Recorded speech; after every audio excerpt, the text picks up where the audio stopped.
Hi, everyone. Thanks for joining us today. My name is Susan Cornell, and I am the Associate Director of Experiential Education and a Professor of Pharmacy Practice at Midwestern University College of Pharmacy in Downers Grove, Illinois. I'm also an alumnus of the College of Pharmacy, graduating a long time ago, and my specialty is diabetes practice. I've been practicing as a certified diabetes care and education specialist for over 25 years. I am joined today by two esteemed colleagues. I have Dr. Anna Suwada, who is with us. Dr. Suwada is an alumni of Midwestern University and a 2011 grad, and she is a board-certified pharmacotherapy specialist and has been practicing in various fields of pharmacy over the years. I'm also joined by Nadia Salifu, who is a third-year pharmacy student. Nadia just finished her second year and is moving on to her third year, getting ready for rotations and coming up on graduation. So welcome. Thank you for joining us today. Thank you. So maintaining balance and wellness, this is really a hot topic, especially post-COVID pandemic here. Nadia, I'm going to start with you because pharmacy school is very grueling. Yeah. It's nothing like I think most people realize. Mm-mm. So, kind of tell us, how do you balance not only school, work, you're actively involved in many associations. Mm-hmm. How do you breathe? Great question. I know, especially starting my first year, like basically peak COVID, pretty much at home, new school, new program, different people. So I'm a very social person. I try to connect with people as much as possible. So I know for me, the hardest part was just not being able to get that social connection. So one of the things that helped me was reaching out to people directly within my program and I'm sure these students will hear this as they go. Pharmacy is a very small world. So one, it's a great opportunity to make those connections later on, but two, like just being able to find people who are in the same circumstances as you and can relate to the kind of circumstances. Also just trying to maintain like whatever hobbies that I have. Like I do love reading, but with school, sometimes it can be really hard to sit down and read a book. So I've opted for audiobooks. So that's been pretty helpful. So I'll listen to that like on my drive to and from school, or if I'm like taking a study break, I'll listen to a chapter or two.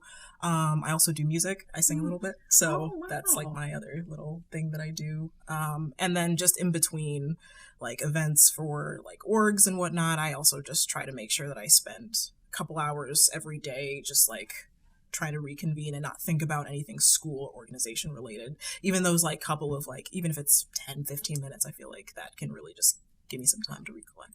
So. Yeah, interesting. And I'm presuming the books that you're reading or audiobooks are not medical or pharmacy related. No. Yes, that would be kind of like not serving the purpose. No. Yeah. Dr. Suwada, how about you? Obviously you're working, COVID hits, you've got a family, you've got two young girls. Mm-hmm. How do you maintain balance? I think being a parent of a 5 and a 2-year-old, that's another full-time job. But, to be honest with you, Dr. Cornell, I think it's just there has to be separation. Work is important and is a priority for us, especially for patients and their care. But we also have to remember, I also belong to my family at home and I need to be present and fully present. So what I've learned through this whole last 3 years almost is that you go to work, you do your work, and there has to be a moment where you disconnect from work and take a breather, whether that means, for me personally, that means I go outside by myself, no phone, take a breather, 15 minutes, and come back home and just, take over the rest of everything. But I also feel that talking and having those conversations, not work-related conversations with family, friends, like you said, just connecting with friends and talking to people, not necessarily work related. But that being said, also, having colleagues at work who you can call up and just talk through or vent it out or talk through a scenario.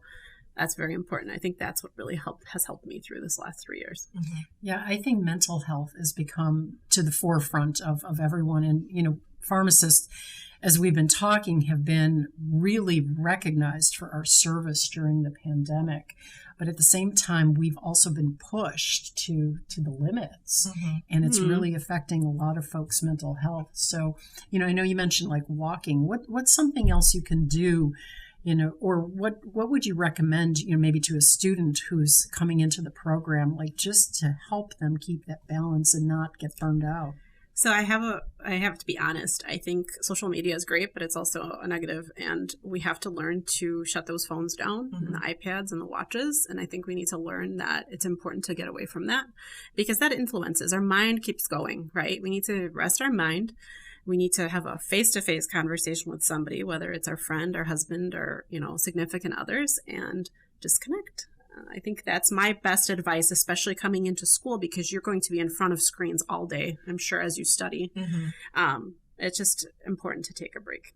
Yeah, wonderful. How about you, Nadia? What would you recommend, to students that are coming into the program, exploring the program? How do they maintain that work balance, school balance? I think a major thing, first and foremost, is especially the people that are close to you, your family and your relationships that you have, letting them know that it might be a hindrance to how much you see them, because you're not going to have as much free time. Whether you're involved in organizations or you're just strictly academic, it's going to take up a lot of your time. So I think just having that conversation with your family, like, listen, I'm probably not going to be as present or not as active in like family events and things of that nature because school is taking up so much of my time. I will say another thing on the topic of like organizations. I think what helped me in maintaining that balance currently is just not being spreading myself too thin my first year, because I know, especially for people who want to pursue things like residency like myself, there's a great emphasis on leadership, and I know people want to get involved as soon as possible, but you'll realize that those organizations and the things that you care about and matter to you will come to you. It's never, I think, a good idea to try and be involved in every little thing because, you want to add something new to your CV, because you can find yourself in a position where you've done everything and your CV is very robust and it looks great, but you've burned yourself out, and burnout can be, a huge detriment to you in the end. You can't just be on go all the time. You need to take those moments, like you said, just to pause and disconnect. So that's my biggest advice. And also, again, just giving yourself some time to reflect. Social media can be a great way to connect. I've found a lot of people at this school and also at other programs, but sometimes it can be really easy to compare yourself, even within the program. So I think also just maintaining that balance of, yes, it can be a great tool to connect, but if you find yourself in that position of, well, I'm not doing all of these things and this person has all these things on their CV, but I don't, that can also impact your mental health as well. So yeah, I think it's that need of feeling like we've been left out, the fear of missing out, FOMO, and that's where I think social media really is a detriment. And Nadia, you bring up a really good point. The fact that there are so many organizations in pharmacy, and I know students want to get involved so they have this on their CV, on their curriculum vitae or their resume. But the thing is, sometimes you need to be involved in one or two and do a good job, opposed to be in everything and do nothing. Exactly. And as we move on, and I know we've talked about this before as a student and faculty, when you move on and you go for that interview, be it for a job, a residency, or a fellowship, you're going to be asked to tell a story, and you need to have a story to tell, and that story comes from your experience. And if you're involved in everything but doing nothing, you have no story. Absolutely. And during the hiring process, since I have been fortunate to hire, I think I echo what you said, because, I get a great resume, I get a 4.0 GPA, but to me, if that student or resident doesn't have the experiences to speak to, or can't say that they've stepped a foot in a pharmacy or even know what happens behind the scenes, I think those students have a benefit at the table. I'm all about getting great grades because that was really what drove me as well. But I think it's a balance, and it has to be, because we're healthcare professionals. We have to know how to take care of patients and how to talk to each other and be professional, right? So I think it's very important for that balance. And for me, especially in the field, it's important to see that students are reaching out, trying to make connections and networking, and participating. And they also know their limitations. Exactly. And I think that's a big thing. And that's one of my own personal faults, is knowing when to say no. You have to know, listen, I've got a lot going on this week. I can't commit. It's okay. You're honest. You're not overcommitting. Absolutely. Right. So, or I'd be happy to do this, but right now is not going to work for me. Yeah. So, again, I'd love to reach out in a couple of months and, connect again. So, Great. So, just kind of a little fun thing to think about. I guess in terms of balancing, maintaining health and balance. So number one, on the fun side, what is your favorite junk food? And Dr. Suwada, I'll start with you. What's your favorite junk food? Well, I have to say Chick-fil-A. Chick-fil-A. Okay. That's my favorite junk food. But I have a sweet tooth, so of course, chocolate. Chocolate. Oh, well, chocolate is it's one of the food It gets groups. you through things. Yes, so. Yes. Nadia, how about you? Junk food. Favorite junk food? Flaming hot anything. If it's flaming hot, I'll take it. Yeah, something nice and hot and spicy. Yeah, I like things savory. So. Great. How about you, Dr. Cornell? Oh, so cookies. Cookies. I would normally say chocolate chip cookies, but probably almost any type of cookie. Okay. I'm a cookie freak. So favorite junk food. Mm-hmm. Yeah, wonderful. So one more thing as we wrap up. In terms of, again, maintaining balance, what is a takeaway point that you'd like to share with folks, that they need to know moving forward? I think it's okay to turn off push notifications on your phone, to turn off email, to go on vacation with your family without interruption. I think we need to be okay with that. Because at the end of the day, you're coming to work, you're giving your 150%, but you're also a family member. You're also a mom, a sister, a daughter. That to me is priority. So I think just remembering that and taking that little nugget with you as you move through pharmacy school into your careers and so on and so forth. Yeah. Nadia? And I think this kind of summarizes everything we've talked about, but just being okay with letting people know and communicating like what your needs are in that moment. Especially like for me being involved in many orgs, there are times when there's so much going on and my capacity is at its limit. So, just communicating with people like, hey, I would love to get this done, but I don't think I'd be able to do this. Would you be able to help me? Or is there any way that we could, push this back? I know it's easy to feel guilty because again, you're always operating on like over 100%, but sometimes like you just need to give yourself that step back because if you burn out, it's going to be to your detriment. And you're not going to be able to pull in the full work that is necessary as a healthcare professional in the future. So, we often look for resources or ways that can help us to maintain, again, health and balance in our life. And so from a student perspective, a pharmacist perspective, what are some resources that you found to be valuable?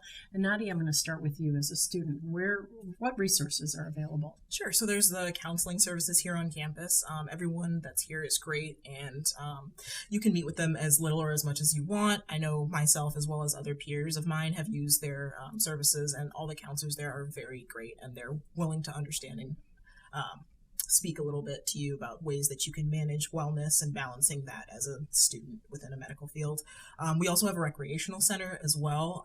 I know that one of our professors, Dr. Nagel, does yoga on Mondays. So if you like to do guided meditations or any kind of physical exercise as a means of wellness, that's also a great way to maintain balance as well. Yeah, and I love those yoga classes. Yeah. They're great. Yeah. Dr. Suwada? For me personally, it's also exercise, prayer, and talking to friends, my husband, personally. But also, I would recommend for any student or practitioner to reach out to your work setting because, for example, at my company where I work, there's a lot of wellness resources. They actually have a free number you can call and just talk to somebody, and just your physician if you have one. I mean, now, logging in to have a message through, the portal is so easy. So it really is much easier to communicate. And I think there's a lot of opportunity for referral as well within big healthcare systems. So maybe you can't get into an appointment with your prescriber, but they can refer you to someone else in the meantime to work with. And, there's a lot of uptick in social workers being involved and included in health systems. And that's their background, especially like the clinical social workers who can actually do some cognitive behavior therapy.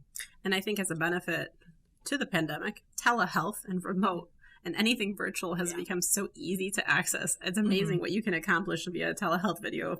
If we're spinning our wheels, and when I say spinning wheels, I mean we're not working efficiently and effectively. We're not getting a job done, or it's taking us three or four times as long to complete a job that we can normally do in less time if we were just fully present. And when we're stretched too thin, we're not fully present. Exactly. Yeah. So I think, balance is very, very important. And be it, spiritual, be it, junk food. Yeah. Even though sometimes as a healthcare professional, I shouldn't be promoting junk food, but once in a while, it's good for you. Going out with your friends, with your family. Yes. Yeah. Just realizing there's more to life than work. Yeah. I think that's very, Very important. Yeah. Well, thank you so much thank for you your very time. Much. Thank you. Thank you. Yeah. If you'd like more information about the College of Pharmacy at Midwestern University, please visit our website. Thank you for your time and have a great day.